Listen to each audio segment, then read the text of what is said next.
in terms of making demands for the third fight, I don't think Serrano has grounds for that. She is now 0-2 against Katie Taylor, albeit very, very close, albeit controversial. It's still 0-2. So for her to try and make demands as to what is going to, what the format for the fight's going to be, I don't see them being able to pull that off. It is time for Boxing Scene's top stories here on ProBox TV, your boxing channel. I am George DeMatteis. Remember to download the ProBox TV app where apps are available. Joining us here on Top Stories, we have our great world champions, Chris Algieri and Paulie Malignaggi, joining us here on Top Stories.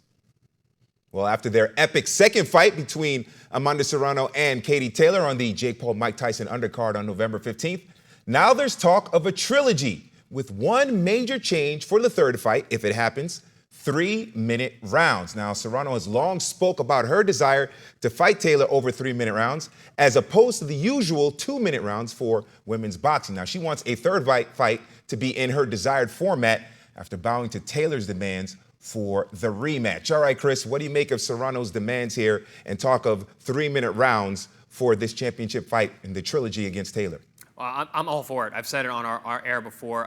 It becomes extremely, extremely difficult to separate winners and losers in rounds in women's fights in these 2-minute rounds. I think at these higher levels, when you're looking at Katie Taylor and Amanda Serrano matchups, where you're looking at two of the best women in the world today, and maybe who've ever lived, actually, some of the best pound-for-pound fighters, female fighters in history, are fighting each other. 10-2s, 20 minutes, to see these two highly competitive, highly talented young women try to best the other. It's just, I think it's too difficult. They need more time. They need more time to be able to assess, who's actually in control. First fight was super close. I actually thought the fight was a draw. This fight also super close, razor thin. I edged Serrano. I'm not mad about either way. But in terms of making demands for the third fight, I don't think Serrano has grounds for that. She is now 0-2 against Katie Taylor, albeit very, very close, albeit controversial. It's still 0-2. So for her to try and make demands as to what is going to, what the format for the fight's going to be, I don't see them being able to pull that off. Katie Taylor doesn't even have to take this fight. She's already 2-0 against you. She could really go off into the sunset and retire with a big bag from that last fight and 2 wins over Amanda Serrano. She would be taking a risk if she takes a third fight because of how close those last 2 fights are. And then on top of that, you're going to add another minute where, especially in this last fight, it really looked like that minute would have really aided Amanda in terms of when she was able to hurt Katie early on in round 1, but also as Amanda was finishing much stronger in this fight than she did the first fight. So really interesting thoughts. I mean, I do believe there is going to be a shift at some time towards 3-minute rounds, or at least maybe 10 threes, or it could be 12 threes. I don't know, maybe 12 twos. I do believe there's going to be a shift in terms of how long women's fights are at the highest level. I just am not sure that the boxing world is ready for that, or if Katie Taylor is willing to do that, especially in a rematch with such a dangerous opponent. Yep. I mean, I wouldn't mind, instead of, what are the championship fights in women's right now? 10-2s? 10-2s. Yeah. So they've had a couple that have been 12 threes, but most of them I wouldn't mind 10 threes or even 12 twos. Yeah, you know what? I wouldn't even go to 12-2s. The 2 minutes, again, that 1 minute rest, you get 1 minute, 50% of your time is break in there. Yeah. They're too re-energized, and they just come together like it changes the sport so much. And you can't really tell the difference when they're evenly matched like these two. I mean, these two have been so evenly matched in 2 fights that either both fights could have won both ways, So I actually wouldn't mind 8 threes and 10 threes, for certain levels, eight threes and then 10 threes. You do, you can go to 8 twos, but they can't be championships. 10 twos, but they can't be championships. You got to move to 10 threes and 8 threes or whatnot. The 3-minute rounds, it's not so much for the amount of rounds. It's that extra minute, that really changes the dynamic of the round because it's continuous action. Also, you're getting 1/3 of the rest time per action as opposed to 50% of the rest time per action. 2-minute round, 1 minute rest. 50% is always break. Is always reoxygenation, while 3-minute rounds, 1 minute break. As the rounds progress, that 1 minute break feels like it's less and less, and so and also that extra minute feels like it's lasting longer and longer. So it tests you in different ways. It maybe will allow us to see the difference in fighters like this because, like I said, man, I mean, these women have fought 2 times, Serrano and Taylor, and it's really hard to break them apart both times. And that's why I'll push back on the if Taylor has the upper hand as far as being able to say no, because both fights could have went both ways. I think it's going to come down to the amount of money. If there's enough money in the pot, I think both girls will do it. Now, from what we heard, I don't know if anybody heard differently, but these two made a lot of money in this fight. Yeah. So I don't know if they'll be able to make that kind of money again. If anybody's going to offer it to them again. Surely they did fight two very good fights, maybe two of the best women's fights ever. So maybe somebody will find that kind of money. But what they made like $6 and $8 million, something like that, right? Am I wrong?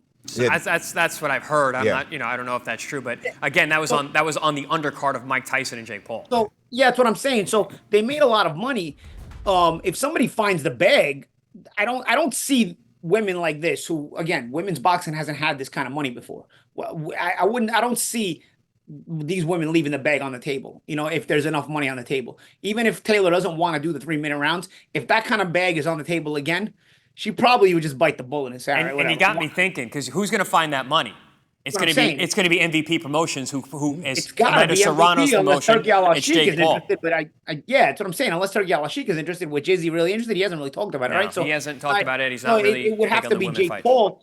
And again, I don't think they leave that bag on the table. If the money is found, it's going to come down to if the money is found.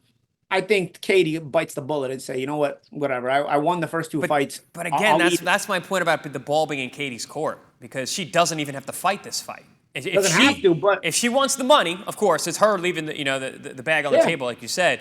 But at the end of the day, I think the final say comes down to her. Yeah, well, I agree, because she's the one that was given the first two fights, and no matter how close they were, she won the two decisions. Right. So she can take her ball and leave. She can do that too. But I don't know, man. You're leaving a lot of money on the table in a sport, women's boxing, which is, you can almost call it separate from men's boxing. In a sport, when I say it's separate from men's boxing, that has not always had that kind of money.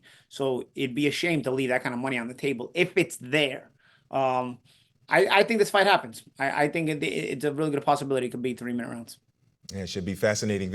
Very quickly, in the worst, let's just meet in the middle, 2.5 minutes. No?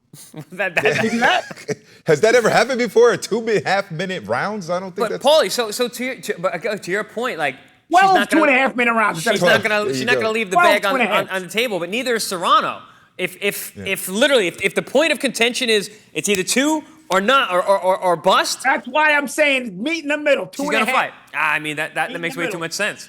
Do 2.5-minute rounds, and instead of 12, do 11 rounds. All right, that's it. You're going to broker the deal. We're bringing you in. We're bringing you in. You're going to broker the. It's like Wedding Crashers. It's like Wedding Crashers in the beginning with the lawyers. You want to throw some points my way? I mean, Paulie Balinaji Productions, PMP. There you go, pimp. There you go. Throw some miles my way. Miles there. There you go.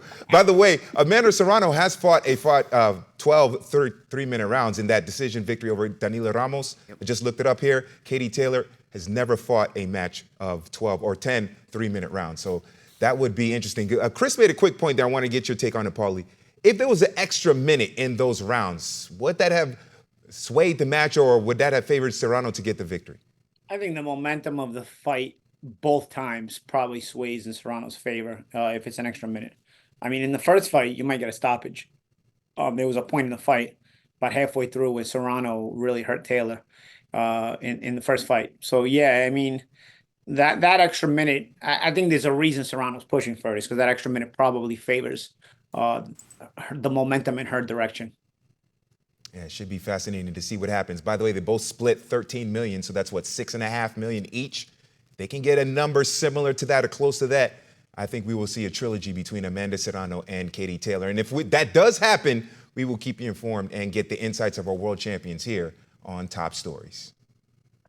Remember to scan the QR code, like, subscribe, leave your comments on our YouTube channel. We always like to hear what you have to say. Your comments are really good there on our YouTube channel. And download the ProBox TV app, where apps are available, because you can watch the next edition of the Contender Series here on ProBox TV, December 7th. Once again, we are back in Ireland. Watch it on the app and on YouTube as well. I'm George D. Metellus.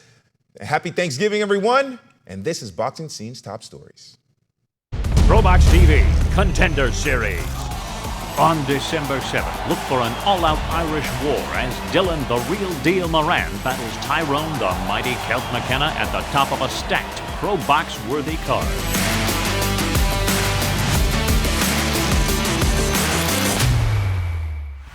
For more ProBox TV, scan the QR code on the screen or go to the App Store and Google Play. ProBox TV, your boxing channel.